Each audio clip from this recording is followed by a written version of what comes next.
Heavyweight না, উনি তো ব্যর্থ। টাকার গরম দেখায় তো জনগণ তো এবার টাকা দিয়ে ভোট কেনা যাবে না টাকা দিয়ে।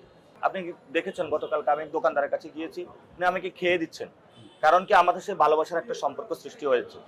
আর আরেক জায়গায় হলো এই পা নামা সালাম কর, যেইভাবে মানুষ পছন্দ করে ওইভাবে কিন্তু আমি আমার বার্তাগুলো দিয়ে যাই। আমাকে প্রথমেই কিন্তু মানুষ বলেছে হাদি ভাইয়ের মতন প্রচারণা করার জন্য। আমাকে মানুষই বলে আমি কিভাবে কথা বলতে হবে। এটা আমার স্টাইল না। দর্শক, আমাদের সঙ্গে আজকে ঢাকা নির্বাচনী আসন ৮ এর 11 দলীয় জোটের যে মনোনীত প্রার্থী আছেন নাসিরউদ্দিন পাটোয়ারী, তিনি আছেন। তার সঙ্গে আজকে আমরা নির্বাচনী বিষয়ে আলাপে যাব। জনাব নাসিরউদ্দিন পাটোয়ারী, আপনাকে স্বাগত। প্রথমে শুরু করতে চাচ্ছি যে আপনি আন্দোলনের মাঠ থেকে নির্বাচনের মাঠে চলে এলেন, ভোটের মাঠে। দুটার পার্থক্য কেমন দেখছেন এবং প্রচারণায় সাড়া কেমন পাচ্ছেন এবং নিজের জয়ের বিষয়ে কতটা আশাবাদী আপনি? যখন আন্দোলনের মাঠে ছিলাম তখন যারা সমাজের খারাপ লোক ওদের বিরুদ্ধে আমাদের ফাইটটা ছিল। এখন এখানেও বিরোধী মানে যারা ২ নাম্বার লোক, সন্ত্রাস, চাঁদাবাজ, তাদের বিরুদ্ধে এই ফাইটটা জনগণ করবে। অর্থাৎ আমি কিন্তু ভোট দিব না তাদের বিরুদ্ধে, জনগণ তাদেরকে ভোট দিবে। ফলত এখন হলো এটা জনগণের কাছে লড়াইটা চলে গিয়েছে এবং ওই সময় জনগণের কাছে লড়াইটা ছিল। তবে আন্দোলনের সময় অনেক বেশি পিউরিটান বেশি থাকে। যে ইলেকশন ক্যাম্পেইনে অনেক কিছু করতে হয়, অনেক লোকজন নিয়ে নামতে হয়, টাকা পয়সার প্রয়োজন হয়। তবে আলহামদুলিল্লাহ আমরা এই সংস্কৃতিটা পরিবর্তন করে দিতেছি। আমরা ওই ধরনের অর্থ এবং পেশি শক্তির রাজনীতি থেকে বেরিয়ে আসি, নতুন একটু চর্চার মধ্যে দিয়ে যাচ্ছি। এবং আমার সাথে এখানে যারা এসেছে কাউকে আমি টাকা দেই নাই। আচ্ছা, তো এটা অন্যান্য ইলেকশনের যে ছেলে ইলেকশন করতেছে টাকা কই থেকে পায়, এই ধরনের টাকার প্রয়োজন হয় না। তা আন্দোলনও যেটা আমরা পেয়েছি জনগণ এসে দিয়েছে, এখানেও আমাদের কাছে ইলেকশনটা একটা আন্দোলন। আচ্ছা। এটা আমাদের আন্দোলনের বাইরে, এটা সন্ত্রাস, চাঁদাবাজি, দুর্নীতির বিরুদ্ধে এটা একটা আন্দোলন হিসেবে আমাদেরটা যাচ্ছে। আচ্ছা, তো আপনি এই যে ভোটের মাঠে আসলেন, এসে এই জায়গাটায় আপনার বিপরীতে আমরা দেখছি যে একটি দলের হেভিওয়েট প্রার্থী আছেন। তো সেই জায়গায় তাকে প্রার্থী হিসেবে আপনি কেমন মূল্যায়ন করবেন? হেভিওয়েট না, উনি তো ব্যর্থ। আচ্ছা, ব্যর্থ কারণ এখানে ঢাকাতে অনেক সমস্যা রয়েছে, এগুলো সমাধান করতে পারেননি। আমাদের ইনশাল্লাহ জনগণ যদি রায় দেয়, আমরা এই ব্যর্থতা দায় থেকে মুক্তি পেয়ে নতুনভাবে ঢাকা ৮টা গড়তে চাই। তো এখানে গ্যাস, বিদ্যুৎ, পানি, ময়লা, মাদক, নারীদের বিভিন্ন হ্যারাসমেন্ট, অনেকগুলো সমস্যা রয়েছে, এগুলো আমরা সমাধান করতে চাই। এবং হেভিওয়েট তখন হয়, টাকা থাকলে হেভিওয়েট হয় নাকি? কোন দিক দিয়ে হেভিওয়েট? এটা হচ্ছে পাবলিক পারসেপশনের একটা জায়গা। Public perception. টাকার গরম দেখায় তো জনগণ তো এবার টাকা দিয়ে ভোট কেনা যাবে না টাকা দিয়ে। আমরা মনে করি যে এবার হলো সমাজের সবচেয়ে দক্ষ, সৎ, যোগ্য যারা, তাদেরকে তারা ভোট দিবে। তা আমার ঢাকা ৮বাসীর কাছে আহ্বান, আপনারা কোনো এরকম ২ নাম্বারের লোক আমাকে ভোট দেন নাকি না দেন, কিন্তু কোনো ২ নাম্বারের লোকরে ভোট দিবেন না। আপনি এটা দেওয়া মানে কি আপনি অন্যায়ের অংশীদার হচ্ছেন। আচ্ছা, আপনি প্রচারণার ক্ষেত্রে আমরা আপনার একটা ডিফারেন্ট একটা অ্যাঙ্গেল আমরা দেখছি, স্টাইল দেখছি। সেটা হচ্ছে চাঁদাবাজির কথা বলছেন, সন্ত্রাসবিতির কথা বলছেন, ক্যাডার রাজনীতির কথা বলছেন আপনি। এই জায়গাটা আপনি যেহেতু এই এলাকার এমপি হবেন বা হতে চাচ্ছেন, তো সেই জায়গা থেকে এই চাঁদাবাজি জায়গাগুলো কিভাবে হচ্ছে সেটা কি আপনি অ্যাড্রেস করতে পারছেন? জি জি, এটা পেরেছি। যদি বলতেন আমাদের। প্রথমত যারা হকার আছে তাদের থেকে চাঁদা নেওয়া হয়, তো হকারদেরকে আমরা লাইসেন্সের আওতায় নিয়ে আসবো এবং তাদেরকে সরকারের আন্ডারে নিয়ে যাব এবং তাদেরকে মাল্টি কমপ্লেক্স বিল্ডিং বানিয়ে দিয়ে আমরা তাদেরকে উচ্ছেদ করবো না, পুনর্বাসন করবো এখানে। তাহলে এটা সলভ। ২ নম্বর হলো গুলিস্তান বিভিন্ন জায়গায় যারা দোকানদার রয়েছে তাদের থেকে চাঁদাবাজি করে। আমাদের ওই ধরনের গুন্ডা বাহিনী নাই, যার কারণে ওইখানে চাঁদাবাজিটা স্টপ হয়ে যাবে। আপনি কি দেখেছেন গতকালকে আমি দোকানদারের কাছে গিয়েছি, উনি আমাকে খেয়ে দিচ্ছেন। কারণ কি আমাদের সে ভালোবাসার একটা সম্পর্ক সৃষ্টি হয়েছে। আর আরেক জায়গায় হলো এই পা নামা সালাম করে, এই ধরনের সংস্কৃতি। তো আমরা এই সংস্কৃতি থেকে বেরিয়ে যাবে, তাহলে ওইটা সলভ হয়ে যাবে।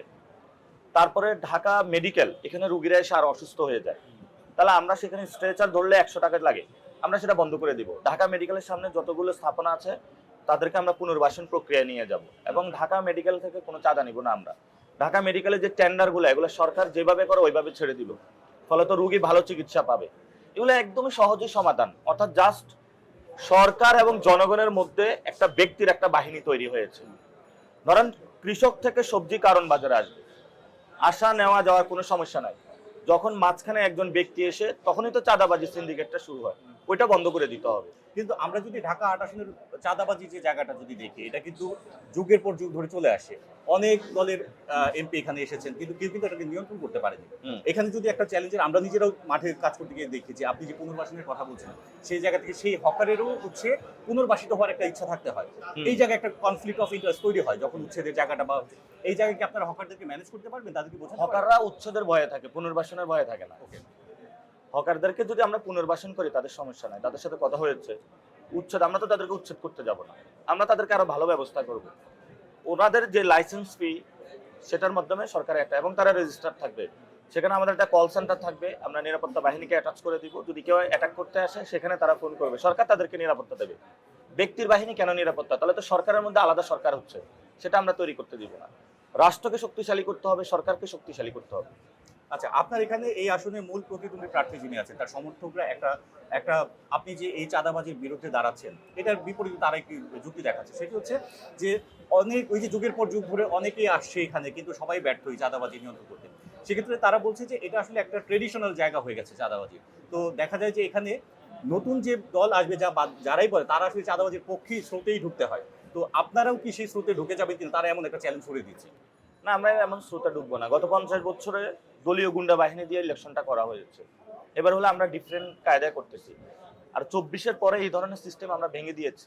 সংস্কারে যদি হা ভোট জয়ী হয়, তাহলে প্রধানমন্ত্রীর ক্ষমতা তো কমতেছে, তার ফেসিস্ট হওয়ার চিন্তা ভাবনা দূর হচ্ছে, এবং জুডিশিয়াল আলাদা হচ্ছে। ফলে তো প্রত্যেকটা জায়গায় রাষ্ট্রের একটা চেক অ্যান্ড ব্যালেন্স আসতেছে, এবং রাজনৈতিক সংস্কৃতিও পরিবর্তন হচ্ছে, এবং পুরা প্রজন্মের মধ্যে 50% উইমেন এবং তরুণ, তারা তো পরিবর্তনের স্বপ্নটা দেখতেছে। তো জনগণ এই পরিবর্তনের স্বপ্নটা যখন দেখেছে, তাহলে আমিও তো জনগণের মধ্যে। তো যারা দীর্ঘকালীন অপসংস্কৃতি, অপরাজনীতিতে অভ্যস্ত, তারা এটা চিন্তা করতে পারতেছে না, আমরা চিন্তা করতে পারতেছি আমাদের জেনারেশন। ইনশাল্লাহ এটা আমরা করবো।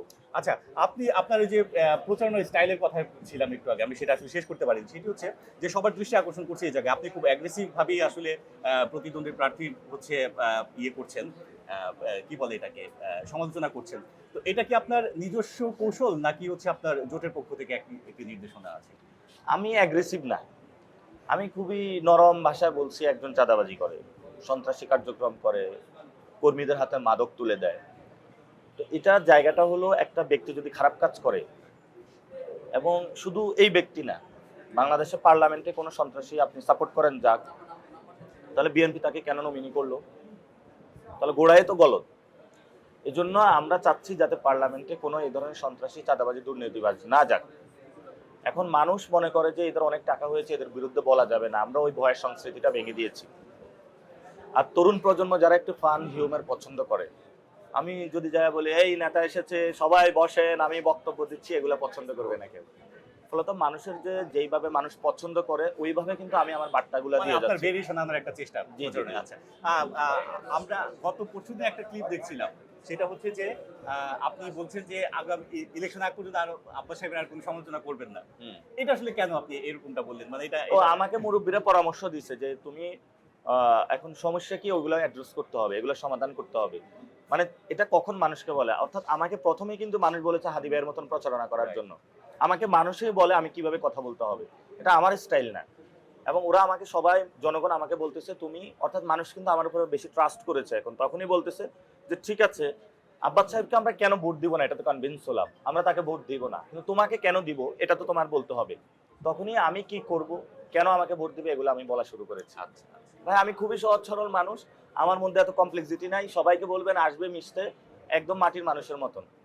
আচ্ছা, আমি শেষের দিকে চলে আসি প্রায়, আর মানে আমি জাস্ট দুটি প্রশ্ন করে শেষ করতে। সেটা হচ্ছে যে এই যে আপনার প্রচারণার মাঝখানে আমরা কিছু বিব্রতকর ঘটনা আমরা দেখেছি, ডিম ছুঁড়ে মারা কিংবা আপনার বাসা কই, এই ধরনের প্রশ্ন করা, এতে কি আপনি বিব্রত হন বা হয়েছেন? বিব্রত বলতে প্রথমে একটু বিব্রত ফিল করছি, এখন আর করি না।